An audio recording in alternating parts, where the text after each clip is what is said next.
ধরো তুমি ঢাকা বিশ্ববিদ্যালয়ের ছাত্র দলের দায়িত্ব পেয়েছো, তুমি সভাপতি বা সাধারণ সম্পাদক বা এমন একটা নীতি নির্ধারণী পোস্টে চলে গিয়েছো, তুমি কি কি সংস্কার করবে? ছাত্রের কাজ তো প্রথম যেভাবেই বলি প্রাইম কাজ লেখাপড়া করা, তারপরে সে এক্সট্রা কারিকুলার অ্যাক্টিভিটিজের মধ্যে তুমি ছাত্র দল করছো, তাহলে ছাত্র দলের কাজ করবে। সেই কাজ মাঠে এত সময় কেন দিতে হবে? একটা দলীয় ইমেজ থেকে ফেসিবাদকে ধ্বংস করা সম্ভব ছিল না, ফেসিবাদের পতন ঘটানো সম্ভব ছিল না, মানে একটা ইউনিফাইড একটা প্রেজেন্স লাগতো। যখন জুলাই চলছিল তখন আমরা উদারতার পরিমাণটা বাড়িয়ে দিয়েছিলাম, যে না আমাদের দরকার হলে সামনেও থাকার দরকার নেই, কিন্তু আমরা ফেসিবাদের পতনটা আগে চাই। আমরা তো আসলে একেবারে মূল রাজনীতির জায়গায় কথা বলছিলাম, বড়দের কথা বলছিলাম। যদিও আমাদের বাংলাদেশের পার্সপেক্টিভে এই একটা বয়সের নিচে সবাইকে ছোট বলে, সেই দিক থেকে আমি বললাম, বাট আসলে আমরা তারপরেও আমরা একটু ছোটদের কথায় বা ছাত্র রাজনীতির কথায় একটু আসি। তুমি ছাত্র রাজনীতি করেছো এবং করছো, এবং আশা করি আগামীতে আরও ভালো করবে। তোমার জায়গা থেকে বাংলাদেশের এই যে চলমান ছাত্র রাজনীতি, এই রাজনীতিকে তুমি কিভাবে দেখো? একদম স্ট্রেট ফরওয়ার্ড কথা বললে যে আমি অনেকটা কনফিউজড পঙ্গপালের মতো দেখি। কীরকম পঙ্গপাল বললাম কেন? যতদূর আমার জানা মতে আমেরিকাতে back in 50s O 60s একটা জেনারেশন ছিল, তাদেরকে লোকাস্ট জেনারেশন বলতো, যে তারা যা পায় সব খেয়ে ফেলতে চেষ্টা করে। এখন এটা তারা খেয়ে যদি হজম করতে না পারে, খেতে খেতে মরেও যায়। তো আমাদের যে এখনকার জেনারেশন, সেটা আসলে বৈশ্বিকভাবে জেনজির আন্ডারে হলেও আমরা জাতীয়ভাবে একটু লোকাস্ট জেনারেশনের মধ্যে পড়ে গেছি। যে আসলে ওই যে আমাদের আগের জেনারেশনটা একটু ভালো করছে, কিংবা মধ্যবিত্ত ফ্যামিলি থেকে উঠে আসছি, কিংবা একদম লোয়ার ইনকাম ফ্যামিলি থেকে উঠে আসছি, হঠাৎ করে পেলে আসলে লিমিটটা বুঝে করছি না। এই জন্য দেখবেন যে রাজনীতিতে ওই যে একদম প্রথাগত কথাটাই বলে যে বেয়াদবির পরিমাণ বেড়ে গিয়েছে। যে আমরা শিষ্টাচারের যে একটা বিষয় ছিল, এবং হ্যাঁ বইমেলাতে আছি, ভাষার কথা তো বলতেই হয়, যে ভাষার যে অপব্যবহার, যথেচ্ছ ব্যবহার, সেটাও কিন্তু বেড়ে গিয়েছে। কেন? মানে যারাই একটু ফোকাস পাচ্ছে, একটু মানুষ যাদেরকে অ্যাটেনশন দিচ্ছে, তারা মনে করছে যে তাদের সব দরকার, তাদের আর মানে বড়দেরও কোনো শ্রদ্ধা দেওয়ার দরকার নেই, তাদের যে পদ্ধতিগত উন্নতি ওটারও কোনো দরকার নেই, মানে রাষ্ট্রের কথা তো পরেই আসে, নিজের স্বার্থটা আগে দেখছে। তো সেই জায়গাটা থেকে আমি আসলে ছাত্র রাজনীতি নিয়ে একটু কনসার্ন, বাট আদারওয়াইজ আমি অনেক আশাবাদীও। কারণ কি, বিগত যে 15-17-20 বছর ছিল, এর আগের যে ইয়াটা ছিল আফটার 90s, ছাত্ররা আবার জেগে উঠতে পারে, এবং ছাত্ররা জেগে উঠলে কাজ হয়, সেটা মানুষ ভুলে গিয়েছিল। 24 এবং জুলাই আন্দোলনের মাধ্যমে মোটামুটি এটা এস্টাবলিশ হয়ে গেছে যে না, students will always remain A force in Bangladesh. এবং সেটা চূড়ান্ত তুমি যেটা বললা অভ্যুত্থান, যেটা তার আগেও কিন্তু যতগুলো ছোট ছোট আন্দোলন হয়েছে যেগুলো নিয়ে ফ্যাসিস্ট সরকার টেনশনে পড়েছিল, সেগুলো কিন্তু ছাত্রদেরই করা। সেই সড়ক আন্দোলন ছিল, কোটা আন্দোলন ছিল, হ্যাঁ সেগুলো না, সেগুলোর মাধ্যমে আবার যেমন টেনশনে যেমন পড়েছিল, তেমনি একটা হতাশাও ক্রিয়েট হয়ে গিয়েছিল আমাদের জেনারেশনের মধ্যে, যে না আসলে এরকম করে কি আসলে হবে কিনা। বাট ফাইনালি যখন আমরা পারলাম, সেটা চূড়ান্ত অভ্যুত্থান তো এসব ট্রায়াল এন্ড এরর, ভুলের ভিতর দিয়ে, হতাশার ভিতর দিয়ে আগাই। This time frame was very detailed. আপনি 90-তেও আসলে আন্দোলনের সময়কালটা দেখা গেছে যে 86 থেকে 90, 5 বছর এরকম। বাট আমাদের যে জুলাই আন্দোলনটা, এটা কিন্তু বিশাল বিশাল ব্যাপ্তি, দুইটা জেনারেশন বলতে গেলে। তাহলে এই জায়গায় আমরা যদি ছাত্র রাজনীতির ভূমিকার কথা ইতিবাচকভাবে যেমন বললে, এখন যদি আমাদের জায়গা থেকে চিন্তা করি, তুমি ছাত্র দলের কর্মী হিসেবে ছাত্র দলের ভূমিকাটাকে কিভাবে দেখো? এই আন্দোলনের নেতৃত্বে ছাত্র দলের বিরাট ভূমিকা ছিল আন্দোলনে, কিন্তু আন্দোলনের ইনিশিয়েটিভস বা যারা ফোরফ্রন্টে ছিল, সেই জায়গাটা মানে তাদের কাছে যাওয়ার আগে কেন ছাত্রদল সেটা পেল না? এটা কি তুমি কিভাবে দেখো? এটা আসলে সত্যি কথা বললে, যে যেরকম পরিপ্রেক্ষিত ছিল তখন, প্রেক্ষাপট ছিল তখন, আসলে একটা দলীয় ইমেজ থেকে ফেসিবাদকে ধ্বংস করা সম্ভব ছিল না, ফেসিবাদের পতন ঘটানো সম্ভব ছিল না। মানে একটা ইউনিফাইড একটা প্রেজেন্স লাগতো, এবং এই ইউনিফাইড প্রেজেন্সের জন্য প্রথমে মানে দেখা গেছে যে নেতৃত্ব জায়গায় গেলে আমরা হয়তো উদারভাবে চিন্তা করি, কিন্তু অনেকে তাদের সংকীর্ণ জায়গায় থেকে যান। তো আর যখন জুলাই চলছিল তখন আমরা উদারতার পরিমাণটা বাড়িয়ে দিয়েছিলাম, যে না আমাদের দরকার হলে সামনেও থাকার দরকার নেই, কিন্তু আমরা ফ্যাসিবাদের পতনটা আগে চাই। হ্যাঁ, আমার মনে আছে আমাদের নেতা, আমাদের বাংলাদেশ জাতীয় ছাত্র দলের সভাপতি রাকিবুল ইসলাম রাকিব তখন একটা বৈঠকে বলেছিলেন যে আমরা ভাত খেলেও ফ্যাসিবাদের পতনের জন্য খাই, আমরা ঘুমালেও ফ্যাসিবাদের পতনের জন্য ঘুমাই, স্বপ্ন দেখলেও ফ্যাসিবাদের পতনের স্বপ্ন দেখি। তো আমরা ওইটা মাথায় রেখে তখন সর্বোচ্চ স্যাক্রিফাইসের জায়গা থেকে কিন্তু আমরা সামনের স্পটলাইটে তখন অনেকটা আসতেও চাইনি। আমরা চেয়েছি যে মাঠের যে নেতৃত্ব সেটা যাতে আমাদের হাতে থাকে, যাতে করে এটা ফেল না হয়। তো সেই জায়গায় আমরা কিন্তু সফল। হ্যাঁ, এবং ফেল হওয়ার মুখে গিয়েছিল আন্দোলনটা, সেখান থেকে তো ধরে রাখতে হয়েছে আমাদের। অফকোর্স 18 তারিখ, জুলাইয়ের 18 তারিখ বলেন, যখন ঢাকায় বিশ্ববিদ্যালয় বন্ধ হয়ে গেল, 17 তারিখ থেকে যখন বন্ধ হয়ে গেল, এখানে টিয়ারশেল মারলো যে গায়েবানা জানা যায়, এরপর তো সবাইকে বের করে দিল। তো তারপর থেকে শুরু করে কিন্তু প্রাইভেট ইউনিভার্সিটির আন্দোলন, সারা দেশের আন্দোলনে কিন্তু ছাত্রদলের একটা বড় সড়ো ভূমিকা রেখেছে এবং হিউজ স্যাক্রিফাইস। মানে আমি গত এই কয়েকদিন আগেও বলছিলাম যে 90-এর যে স্যাক্রিফাইস, সেটার সাথে এবারে স্যাক্রিফাইসের কোনো তুলনা করা যায় না, কিন্তু হয়তো আমরা ক্রেডিট নিতে পারিনি। তো আসলে আমি এই জায়গায় এটাই বলবো যে ক্রেডিট নেওয়ার চিন্তাও আসলে আমরা করিনি। আমরা একটাই কথা বললাম, ওই যে আমাদের প্রেসিডেন্টের কথাটাই বলি যে আমরা তখন স্বপ্ন দেখলেও স্বপ্ন ছিল যে আমরা স্বপ্ন, ঘুম, খাওয়া দাওয়া, ফ্যাসিস্ট সরকার মুক্ত বাংলাদেশ, সেটা পাওয়া গেছে। সেটা হলো মানে প্রথম একটা বিষয়। এবং তারপর আসলে ওই যে ক্ষয়ক্ষতির হিসাব করতে করতে যতটুকু সময় লেগে গেল, তার মধ্যে আমাদেরকে ছাত্রলীগের রিপ্লেসমেন্ট হিসেবে উপস্থাপন করা শুরু হয়ে গেছে। তো আসলে যারা ওই যে লাভের গুড়টা খেয়েছেন, তারা আসলে নিজেদের লাভের গুড় খাওয়াতেই ব্যস্ত ছিলেন। আমরা ছিলাম আমাদের সংগঠনটাকে নিয়ে ব্যস্ত। আমরা আমাদের সংগঠনের যে স্যাক্রিফাইসগুলো হয়েছে সেগুলোকে অন্তত খুঁজে বের করার জন্য ব্যস্ত।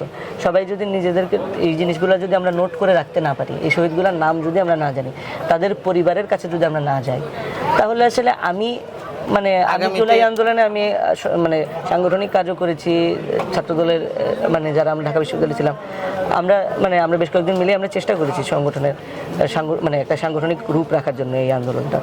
তো সেই জায়গা থেকেও আমি যত বড়ই নেতা হয়ে যেতাম না কেন, সেটা আসলে কিছুই হইতো না যদি আমাদের এই যে শত শহীদের যে একটা ঋণ আমাদের মাথায় আছে, তো সেটাকে যদি আমরা একটু হলেও আদায় করতে না পারি, তাদের পরিবারের খোঁজটা তো আমরা রাখবো ইনশাআল্লাহ। অবশ্যই। আসলে যে কোনো আন্দোলন, অভ্যুত্থান বা বিপ্লব বা একটা যুদ্ধ, সেখানে যাদের ত্যাগ, যারা শ্রেষ্ঠ সন্তান, আমরা তাদেরকে মনে না রাখলে এই অকৃতজ্ঞতা ভবিষ্যতে আসলে জাতিকে ভুগতে হয়। সামনে যাওয়ার ব্যাপারে আমি একটা অ্যানালজি টানবো আমাদের মুক্তিযুদ্ধের সাথে মিলাবো, যদিও এটা ধৃষ্টতা হয়ে যায়। মুক্তিযুদ্ধের স্যাক্রিফাইস তো অন্য লেভেলে, সেটাই অনেকে করার চেষ্টা করেছে, এটা আসলে উচিত না। বাট আসলে ইন্সপিরেশন তো আমাদের।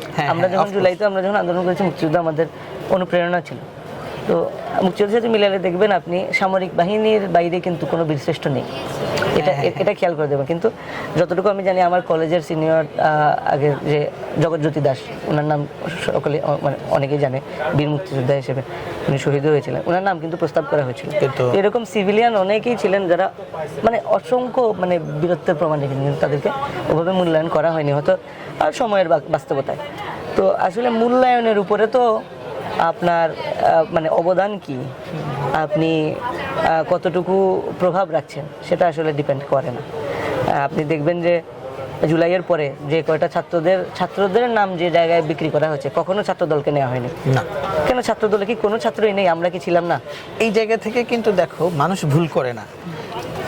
এই যে মানুষগুলো একেবারে সারা দেশের হিরো হয়ে গিয়েছিল অভ্যুত্থানের সময়, তাদেরই কিন্তু কর্মকাণ্ডের কারণে তোমাদের ডাকসুর নির্বাচনের সময় সেই সংগঠন বৈষম্য বিরোধী, পরে ওরা বাংলাদেশ গণতান্ত্রিক ছাত্র সংসদ, তাদেরকে কিন্তু তারা ম্যান্ডেট পায় নাই। অর্থাৎ মানুষজন কিন্তু ফলো করে। এটা আসলে সামগ্রিকভাবে স্টুডেন্ট কমিউনিটির জন্য এটা আসলে একটু দুঃখজনক আমি বলবো, কারণ তাদেরকে তো আমরা ফ্লোরটা দিয়েছিলাম। সেটাই ওখান থেকে আরেকটা ভালো রাজনীতি হলে আমাদের জন্য ভালো হতো। হ্যাঁ, আমাদের জন্য ভালো হতো। কিন্তু আসলে পরবর্তীতে যারা এই যে বলেন ডাকসুতে যারা জিতে আসলেন অথবা জেতানো হলো তাদেরকে বিভিন্নভাবে করে, এটা ওই মেকানিজম নিয়ে আলাপ হয়তো লম্বা হয়ে যাবে এখন। তো কিন্তু দেখবেন যে এদের অবদান কিন্তু থাকলেও খুবই সীমিত, এবং তাদেরকে আন্দোলন চলাকালে কেউ চিনতেও না। এইখানেই যদি বলি তাহলে এখানে কি ছাত্র রাজনীতির বা ছাত্র দলের রাজনীতির কোনো ব্যর্থতা রয়েছে, যে তারা যেভাবে ক্রেডিটটা নিতে পেরেছে, বিশেষ করে অনলাইন মাধ্যমগুলোতে তাদের যে উপস্থিতি, সেই বাস্তবতায় আমাদের ছাত্র দলের কি তোমরা কি পিছিয়ে আছো? এটা সত্যি বললে আসলে আমরা আসলেই একটুখানি পিছিয়ে আছি, কারণ কি একটা অর্গানাইজড প্রেজেন্স এবং আমি বলবো যে হিউজ লেভেলের মনিটারি ইনভেস্টমেন্টও লাগে। আপনি অনলাইন মানে অনলাইনকে আপনার ডমিনেট করতে গেলে, আপনি যদি অনলাইনকে কি বলবো টুইক করতে যান, তখন মানে আপনার ইনভেস্টমেন্ট লাগবে, আপনার অর্গানাইজেশনাল ক্যাপাসিটি কিংবা ফোকাসটা ওই জায়গায় থাকা লাগবে। আমরা তো আসলে মাঠেই বেশি, আমরা ফিল্ড পলিটিক্সে বেশি কনসেন্ট্রেট করি। এখন এই যে ফিল্ড পলিটিক্সের কথা বললে, এখান থেকে যদি বলি যে ফিল্ডে সময় বেশি দিচ্ছ, ছাত্রের কাজ তো প্রথম যেভাবেই বলি প্রাইম কাজ লেখাপড়া করা, তারপরে সে এক্সট্রা কারিকুলার অ্যাক্টিভিটিজের মধ্যে তুমি ছাত্র দল করছো, তাহলে ছাত্র দলের কাজ করবে, সেই কাজ মাঠে এত সময় কেন দিতে হবে? এখন আমি কিন্তু পড়ালেখাকেও ওই যে ফিল্ড পলিটিক্সের মধ্যেই সময় দিই, কারণ আমরা যখন ক্লাসরুমেও থাকি আমরা কিন্তু মানুষের সাথে ইন্টারাক্ট করছি, আমার টিচারদের সাথে ইন্টারাকশন হচ্ছে, আমার পিয়ারদের সাথে মানে আমরা করছি, তো এটা ফিল্ড পলিটিক্সের বাইরে না। কিন্তু এইটাকে যদি আমরা এখন ক্লাসে গিয়েও প্রত্যেকদিন একটা করে সেলফি দিই আর ভাইরাল হওয়ার চেষ্টা করি বিভিন্ন ধরনের কাজকাম করে, সেটা তো আসলে আমার রাজনীতির কোনো জায়গা হতে পারে না। আমরা ন্যাচারালিটি ফেরত আনতে হবে। তুমি কি মনে করো যে ছাত্রদল যারা করছে এদের মধ্যে যোগ্য ছেলে মেয়ে যারা যে কাজটায় পারদর্শী তাকে সেভাবে অ্যাসাইন করা হয়, কোনো বড় ভাইয়ের কাছে বা কোনো গ্রুপ কোনো কিছু না করেই মূল্যায়ন পাওয়া যায়, এই জায়গায় কি কোনো দুর্বলতা রয়েছে? সত্যি কথা বললে আমাদের, তুমি সাহস নিয়ে বলতে পারো না, এখানে আমি কখনোই ভয় নিয়ে কিছু বলিনি, কারণ কি আপনারা সকলেই জেনে থাকবেন যে আমাদের যে একদম গঠনতন্ত্রের যে বিষয়টা সেটাও কিন্তু একদম ক্লিয়ার না, এখনো একটু ভেইগ আছে।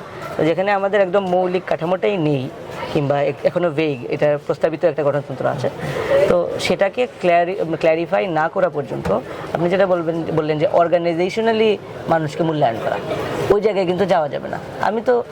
আপনি ভাইয়ের কথা বললেন, ভাই গেলে তো এটা ব্যক্তিগত সম্পর্ক, আমার সাথে আপনার ব্যক্তিগত সম্পর্ক থাকতে পারে, কিন্তু সাংগঠনিক মূল্যায়নের প্রক্রিয়ার মধ্যে আপনার আমার ব্যক্তিগত সম্পর্ক এত প্রভাব কেন রাখবে?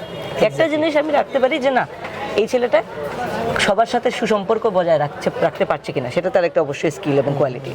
তো এর বাইরে যে সে সংগঠনের জন্য কি কাজ করছে, তার স্কিল বেসের উপরে সে কি কন্ট্রিবিউট করলো, সেটার বিচার আমি ব্যক্তিগত সম্পর্কের উপরে তো করবো না। তো সাংগঠনিক যে মূল্যায়নের বেসিস, এটা তো একটা লিপিবদ্ধ স্ট্রাকচারাল একটা সিস্টেম থাকতে হবে, সেটা তো আমার দলে এভিডেন্টলি নেই, তো আমি দাবি করলেও কোনো লাভ নেই।